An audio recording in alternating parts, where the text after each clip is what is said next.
പാകിസ്ഥാനിൽ എന്തും നടക്കും, നമുക്കൊന്നും വിശ്വസിക്കാൻ പറ്റില്ല, പാകിസ്ഥാനെയും വിശ്വസിക്കാൻ പറ്റില്ല. കാരണം അതൊരു തെമ്മാടി രാഷ്ട്രമാണ്, റോഗ് നേഷൻ എന്ന് പറയാവുന്ന എല്ലാ ചേരുവകളും ചേർന്നിട്ടുള്ള ഒരു രാജ്യമാണ്. അമേരിക്കയ്ക്കും ഇതറിയാം. പിന്നെ അമേരിക്കയ്ക്ക് ഈ ഏഷ്യ റീജിയനിലുള്ള ജിയോ പൊളിറ്റിക്സിനെ താങ്ങി നിർത്താൻ വേണ്ടി പാകിസ്ഥാനെ ഒരു കരുവായിട്ട് ഉപയോഗിക്കുന്നതേ ഉള്ളൂ. പാകിസ്ഥാൻ്റെ എല്ലാ രഹസ്യങ്ങളും അമേരിക്കയ്ക്ക് അറിയാം.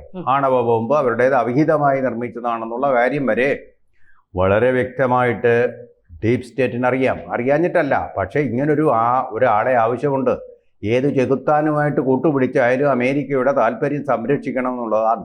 അതിനാണ് ഇടയ്ക്കിടയ്ക്ക് യസീം മുനീർ എന്ന് പറയുന്ന പട്ടാള ഫീൽഡ് മാർഷലെ അമേരിക്കയിലേക്ക് ക്ഷണിച്ചു വരുത്തി അദ്ദേഹത്തിന് മൂക്കറ്റം ആഹാരമൊക്കെ കൊടുത്ത് സൽക്കരിച്ചുകൊണ്ട് പറഞ്ഞയച്ച് തൃപ്തിപ്പെടുത്തി വിടുന്നത്. കാരണം അവർ ഉപകരണമായിട്ട് ഉപയോഗിക്കുക. അവിടുത്തെ തെരഞ്ഞെടുക്കപ്പെട്ട പ്രധാനമന്ത്രിയോ പ്രസിഡന്റിനെയോ ഒന്നുമല്ല. ഇനി ഈ തെരഞ്ഞെടുപ്പ് തന്നെ ശരിയായ രീതിയിലായിരുന്നില്ല. ശരിക്കും അധികാരത്തിൽ വരേണ്ടത് ഇമ്രാൻഖാൻ തന്നെയായിരുന്നു.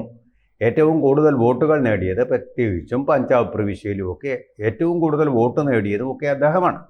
ആ പഞ്ചാബ് പ്രവിശ്യയിലെയും അതിർത്തിയിലെയും തെഹ്രീക്ക് താലിബാൻ എന്ന് പറയുന്ന തെഹ്രീക്ക് മേഖലയിലെയും ഒക്കെ ഏറ്റവും കൂടുതൽ ഗോത്ര വിഭാഗങ്ങൾ വിശ്വാസം അർപ്പിച്ചിരിക്കുന്നത് ഇപ്പോഴത്തെ ഭരണകൂടത്തിലല്ല, മറിച്ച് അവിടെ ഉണ്ടായിരുന്ന ഇമ്രാൻഖാൻ്റെ ഭരണകൂടത്തിലാണ്. കാരണം he was A gentleman cricketer and A gentleman politician.